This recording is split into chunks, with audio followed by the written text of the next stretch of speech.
شيخنا الفاضل حفظكم الله، انتشرت في الآونة الأخيرة بعض المعاملات بطريقة التسويق الشبكي لشركات عالمية مثل كيونت، وتتلخص صورة هذه المعاملات في إقناع الشركة لشخص ما بشراء سلعة أو منتج على أن يقوم بإقناع آخرين بالشراء ليقنع هؤلاء آخرين بالشراء، وهكذا.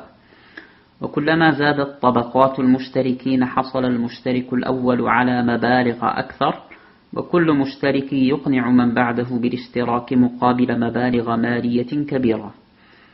فما حكم هذه المعاملة بارك الله فيكم، وهل هي من السمسرة الجائزة؟ وجزاكم الله خيرا. الحمد لله رب العالمين، والصلاة والسلام على من أرسله الله رحمة للعالمين، وعلى آله وصحبه وإخوانه إلى يوم الدين.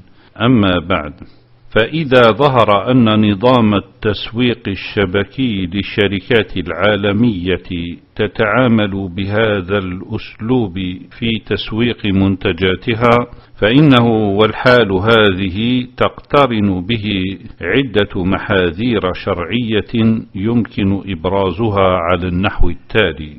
المحذور الأول: اشتمال هذه المعاملة على الغرر والميسر والمقامرة المحرمة شرعا، ذلك لأن المشترك لا يسهم في التسويق الشبكي إلا بغرض العوض المالي على جلب الزبائن المشتركين، وتزيد عمولته ويربح أكثر كلما أحضر عددا أكبر من الزبائن وحقق شروط الشركة، أو قد تنقص عن المبلغ الأول الذي دفعه، وإذا ما فشل في مهمته خسر المبلغ كله.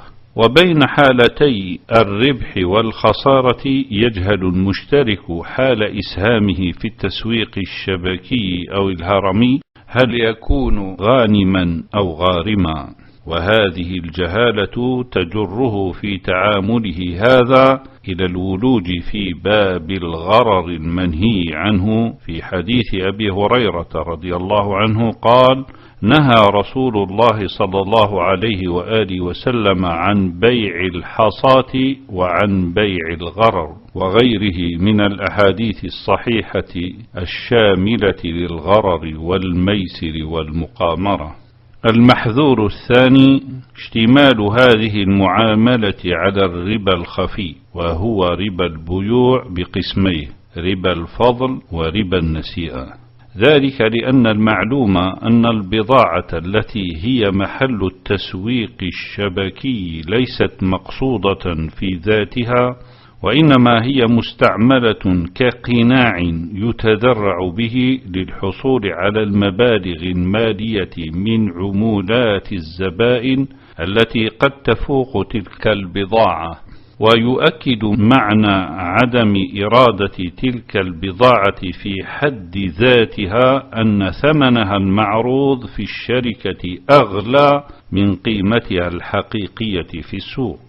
فإذا تقرر أن البضاعة أو السلعة ليست مقصودة في ذاتها، تأكد أن المقصود الحقيقي من هذا التعامل هو تسويق العمولات لا البضاعة أو السلعة، ويسهم المشترك بدفع قليل من المال ليحصل على مال أوفر منه بكثير.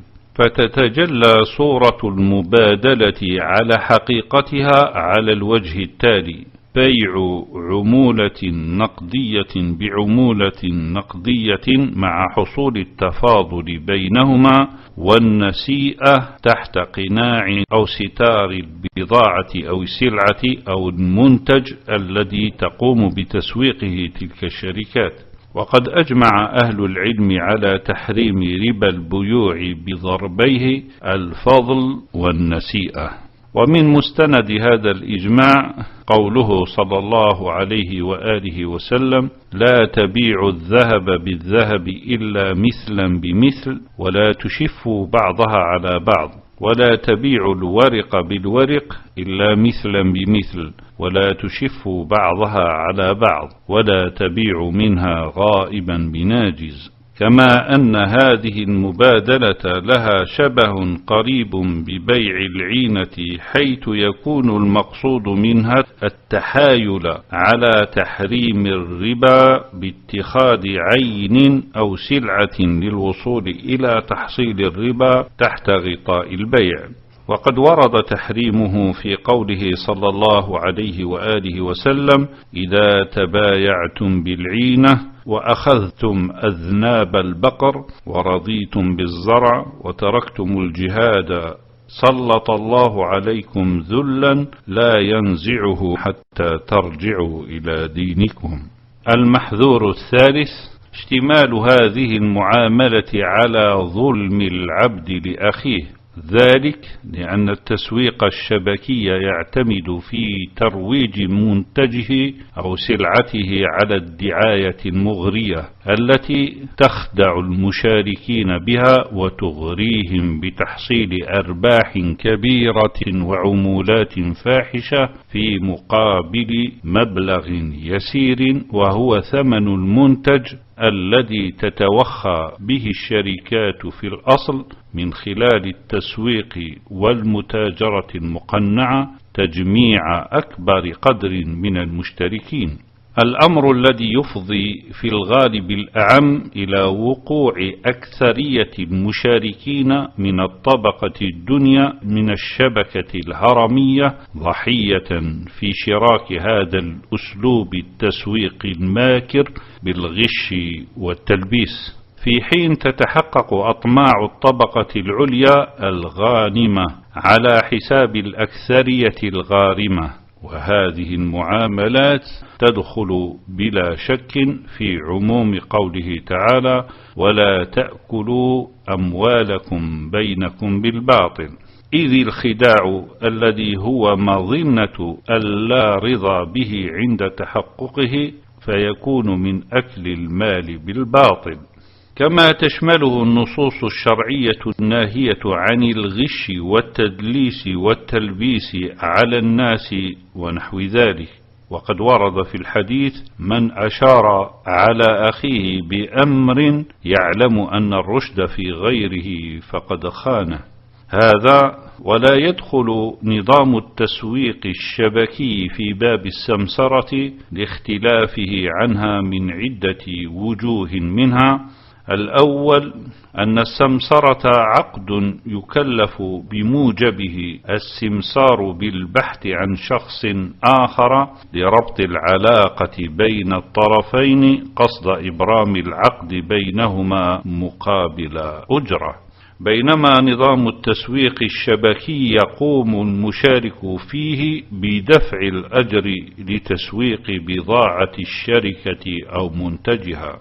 الثاني يتميز عقد السمسرة بغياب العلاقة التبعية، أي لا تربط السمسار أي علاقة تبعية بعميله، في حين تربط المشارك في نظام التسويق الشبكي علاقة تبعية بعميله حتى يصل التسويق الشبكي إلى نهايته.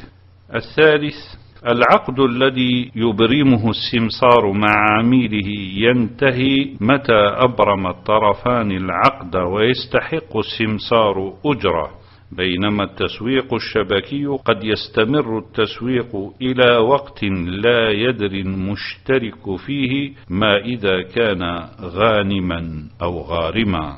الرابع عقد السمسرة عقد وساطة وتقريب بين العميل والمتعاقد معه، يقوم السمسار على حمل إرادة الطرفين على التعاقد، ويكون هدفه الأساسي تسهيل عملية التعاقد على البضاعة أو المنتج محل التعاقد بصورة حقيقية، أي أن البضاعة أو المنتج مقصود في ذاته مجرد عن أي تلبيس، بينما التسويق الشبكي ليس بهذه الصورة، فهدفه الأساسي الذي يرمي إليه إنما هو تحصيل العمولات والأرباح، فيسوق البضاعة بنفسه لمن يريد أن يسوقها إلى غيره، من غير أن تكون البضاعة أو المنتج مقصودا في ذاته،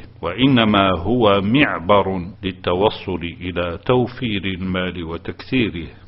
وبناء على ما تقدم، فإن حرمة هذه المعاملة تتأكد بمجموع المحاذير السابقة المقترنة بها، وإن كان محظور واحد يكفي في الحكم عليها بالمنع لما اشتملت عليه من الظلم والفساد. والتسويق الشبكي بأسلوبه الإغرائي لا يمت بصلة للسمسرة المشروعة للفوارق العديدة بينهما كما تقدم، وإنما حقيقة التسويق الشبكي ألصق بالميسر والمقامرة والربا، والعلم عند الله تعالى.